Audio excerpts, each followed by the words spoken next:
নমস্কার স্যার। সৎ সাহেব। আচ্ছা স্যার, এই যে 1লা মে থেকে শুরু করে 2য় এবং 3য় মে পর্যন্ত যে বিশ্ব শান্তি সম্মেলন সন্ত রামপালজি মহারাজের দ্বারা রাখা হয়েছে, এই সম্মেলনে কি সবাই আসতে পারে? বন্দিচোর সদ্গুরু রামপালজি মহারাজের তরফ থেকে এই বিশ্ব শান্তি কামনার জন্য সবাইকে আমন্ত্রিত করা আছে, পুরো ওয়ার্ল্ডকে, যে সবাই আসো আর এই শান্তি কামনার লাভ উঠাও।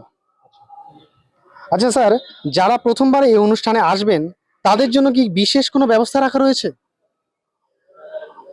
যেরকম আমরা অন্যান্য আশ্রমে দেখেছি যে ভিআইপি ব্যবস্থা, এবং যারা নিচু তরের মানুষ, যেরকম অত ভিআইপি না, গরিব টাইপের লোক, তাদের জন্য আলাদা ব্যবস্থা, এরকম কি কোনো সৎলোক আশ্রমে চলছে?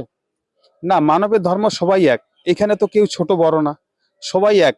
যে রাজা হোক সেও তারও জন্য একই ভান্ডারার ব্যবস্থা, যে ভিখারি হবে সেও একই ব্যবস্থা, যে মন্ত্রী হবে তারও এক ব্যবস্থা, সবার জন্য সব এক ব্যবস্থা। নমস্কার স্যার। নমস্কার। আচ্ছা স্যার, সন্ত রামপালজি মহারাজের যে এই যে বিশ্ব শান্তি সম্মেলন উপস্থিত হতে চলেছে 1ম, 2য় এবং 3য় মে, এই শান্তি সম্মেলনে সমাজের কোন কুরীতিকে ত্যাগ করার আহ্বান তিনি জানিয়েছেন?